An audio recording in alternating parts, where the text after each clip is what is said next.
¿Qué está pasando en el Vaticano? En los últimos meses, el epicentro de la Iglesia Católica ha sido sacudido por decisiones que han dejado perplejos tanto a fieles como a observadores internacionales. El Vaticano, símbolo de tradición y poder, parece estar en una encrucijada. Decisiones recientes parecen contradictorias. Un obispo argentino condenado por abusos sexuales recibe permiso para instalarse en Roma, mientras se ordena borrar el arte de un sacerdote acusado por decenas de mujeres. Estas acciones han generado confusión y debate dentro y fuera de la Iglesia, alimentando la sensación de que las reglas no son iguales para todos. Dos escándalos heredados del pontificado anterior, dos respuestas opuestas. La prensa internacional no tarda en señalar la aparente falta de coherencia y transparencia en la gestión de estos casos. ¿Es esto un cambio real bajo el nuevo Papa León XIV o solo una operación de imagen? ¿Estamos ante una reforma profunda o simplemente ante gestos para calmar a la opinión pública?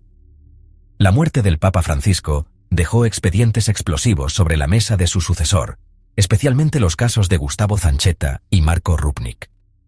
Estos archivos contienen testimonios, denuncias y decisiones pendientes que ahora recaen sobre los hombros del nuevo pontífice.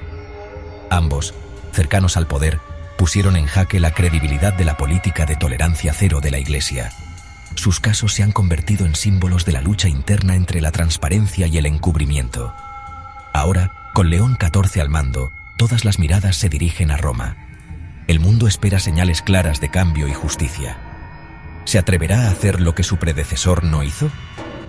¿Tomará decisiones valientes que marquen un antes y un después en la historia de la Iglesia? Las primeras señales son confusas. Zanchetta disfruta de una libertad inexplicable, mientras el arte de Rupnik es desmantelado. La falta de explicaciones oficiales solo aumenta la desconfianza y la indignación de muchos.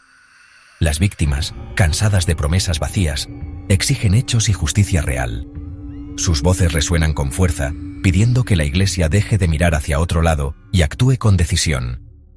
Este reportaje explora si algo está cambiando en el corazón de la Iglesia Católica, o si todo sigue igual bajo una nueva apariencia.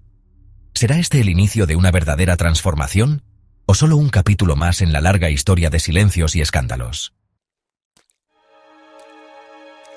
Para entender lo que está en juego, pongamos nombre y rostro a los protagonistas de esta historia.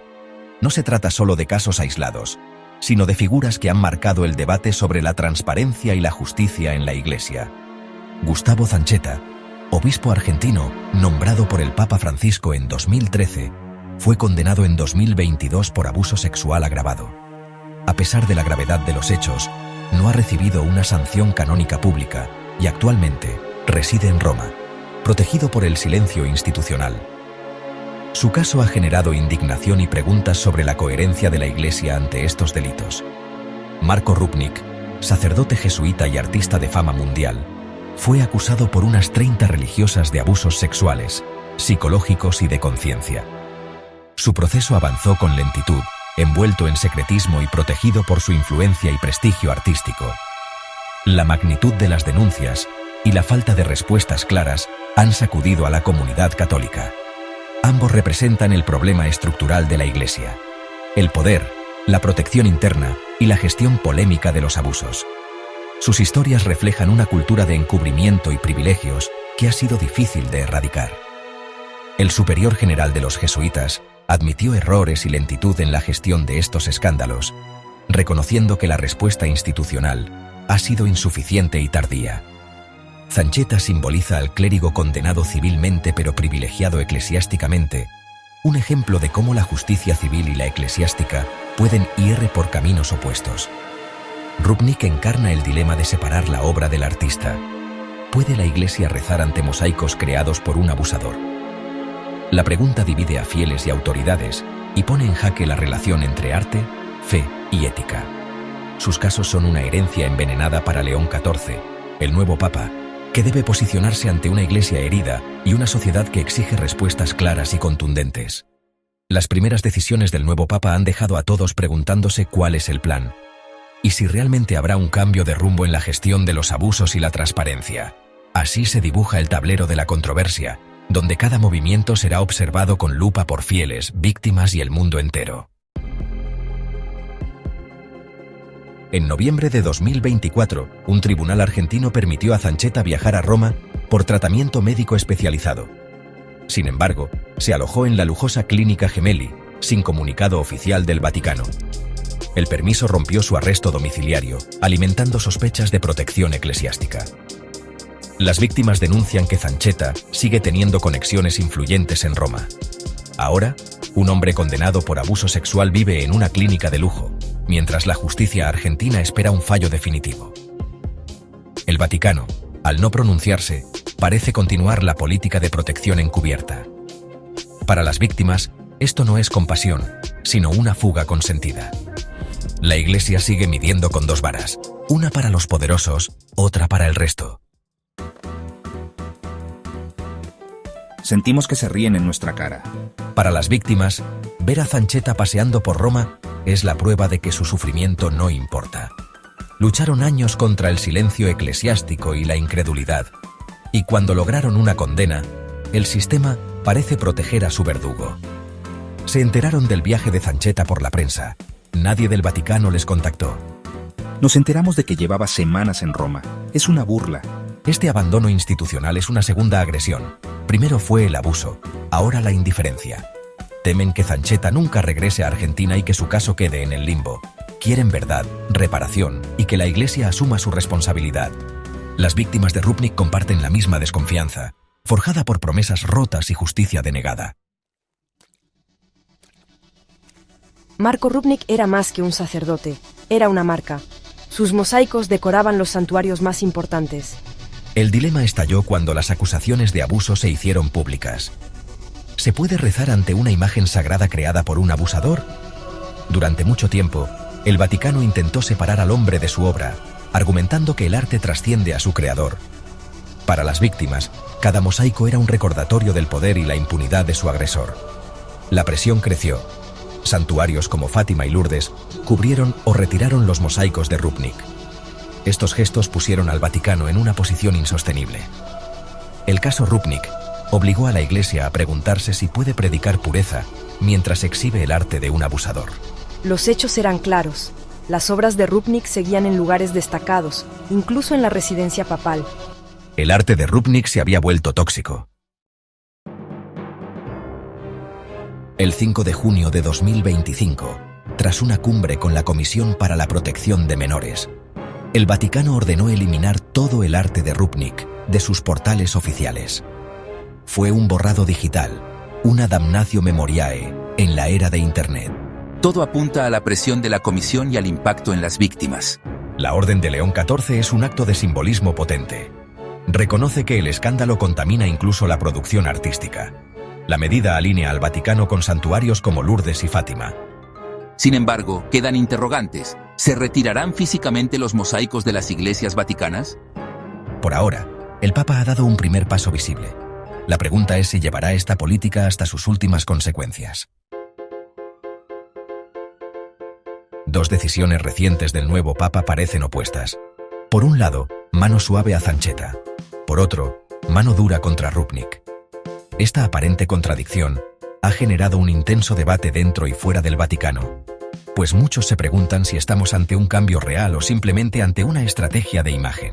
Para analistas, esta contradicción podría ser una estrategia calculada, una de cal y otra de arena para contentar a distintos sectores de la Iglesia y la opinión pública.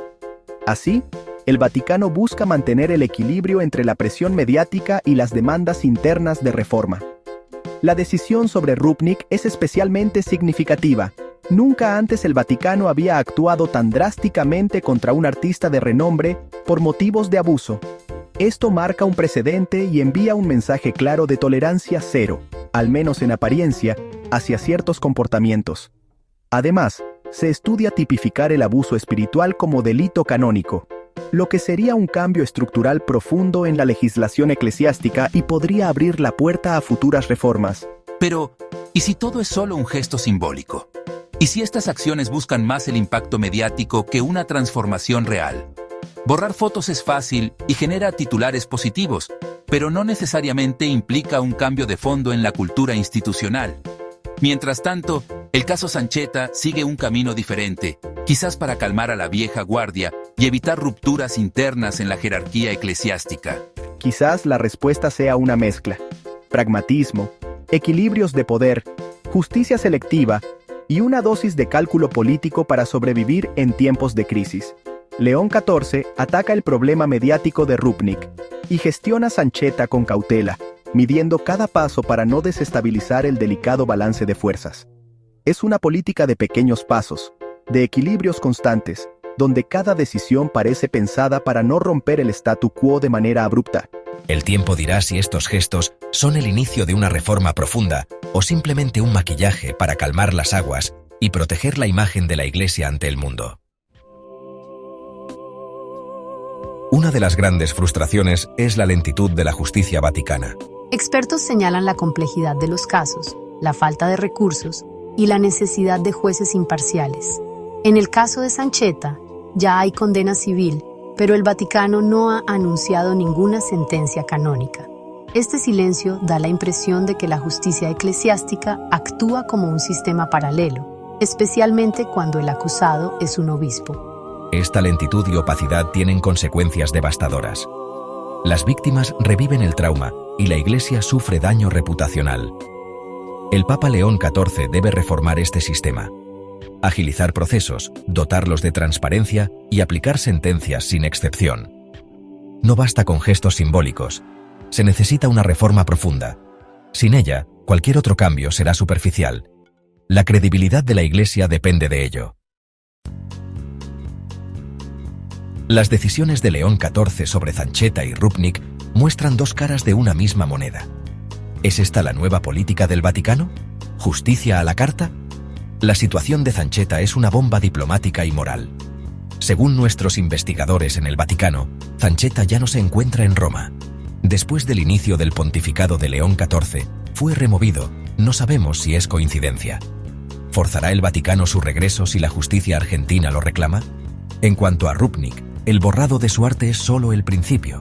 La verdadera justicia llegará con una sentencia clara y una investigación a fondo de su red de protección. Todo se reduce a una pregunta: ¿son estos movimientos el inicio de un cambio real o solo maquillaje? León XIV no tiene prisa por formar su equipo de gobierno. El Papa define sus prioridades antes de hacer nombramientos relevantes.